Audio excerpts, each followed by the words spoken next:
Turns out that I may have accurately called it. If you guys remember, I made the video last time and I said that I don't think that this was 4D chess, that Putin planned what appeared to have been the beginnings of a Russian civil war, and that he just wanted to out the people that would betray him, or that all of this was a fake route so that the Ukrainian army can take advantage. No, it legitimately seems that the head of the Wagner group actually wanted to take power. I don't think that he realized how successful his initial attempt was, and that's what probably got him killed.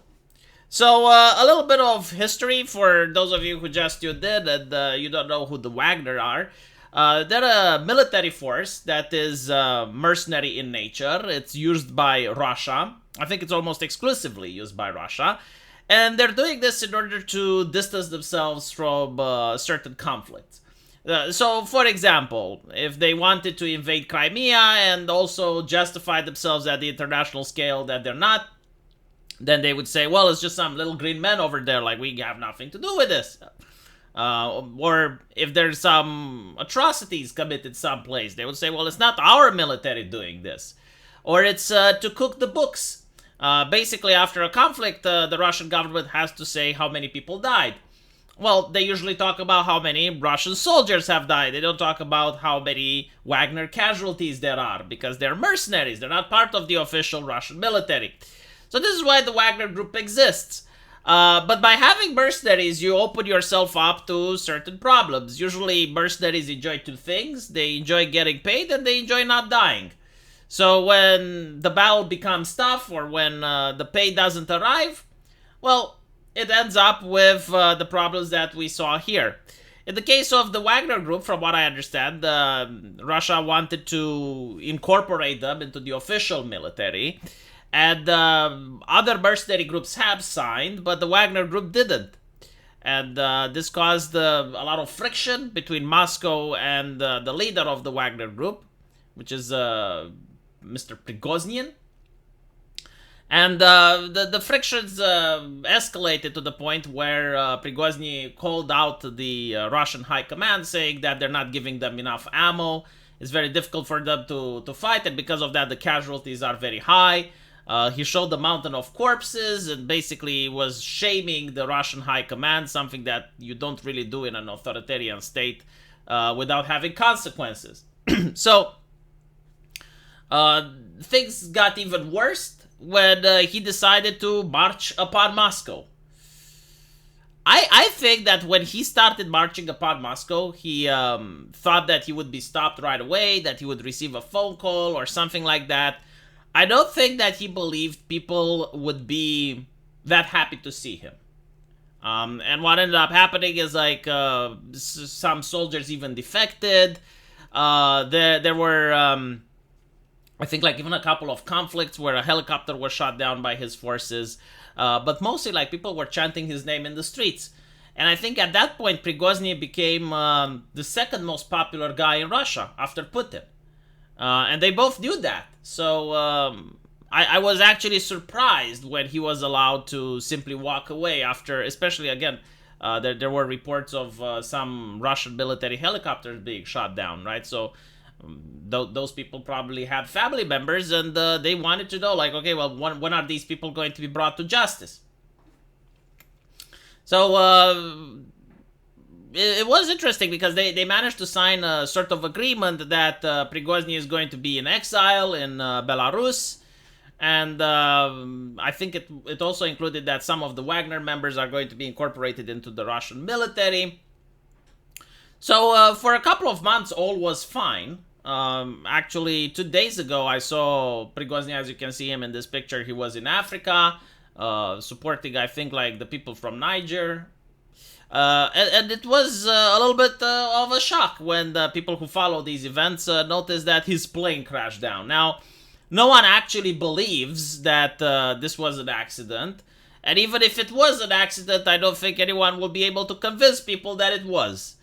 Again, due to the feud that he had with Putin, due to the fact that in Russia there were already a couple of other rumors that people who opposed the regime ended up dying in various accidents. So chances are that he was assassinated. There were other people in the plane with him.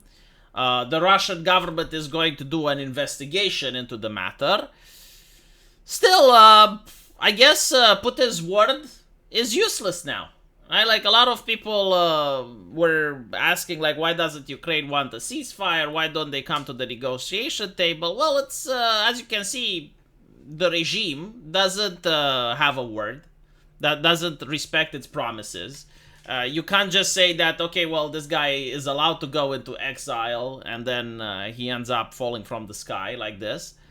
So it's going to be a lot more difficult for Russia to make international agreements, because, it's one thing when it's an internal matter and a political opponent happens to die in a car crash or something like that.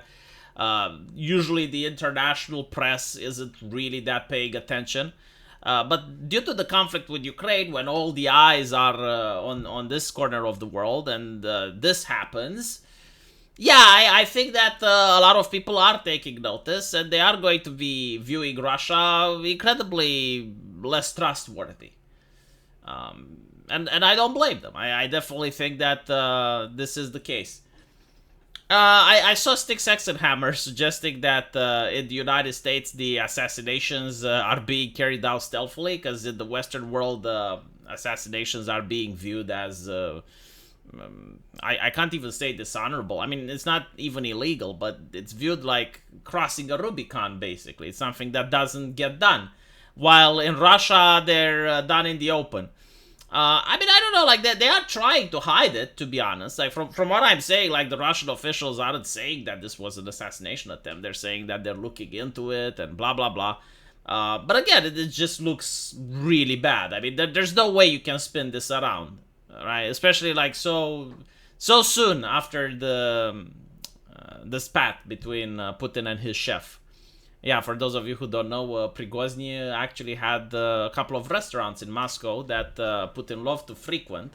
He really enjoyed the food there. So this is why many people said that, well, this is a spat between the Russian president and his chef. Yeah, so I don't think, like, this is going to change anything, honestly.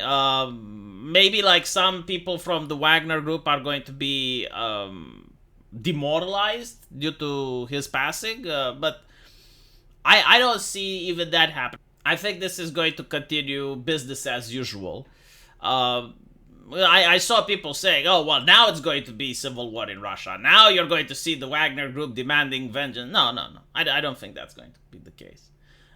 Which is probably why they waited so long. Like, they probably, behind closed doors, like, saw, okay, well, who are loyal to this guy? Who is loyal to this guy? You know, what can we do? Like, are they going to act? So they probably got their intelligence done before greenlighting this. That's my take, though. You know, that's my opinion. Let me know what you guys think, and as usual, I will see you in the comment section. Take care.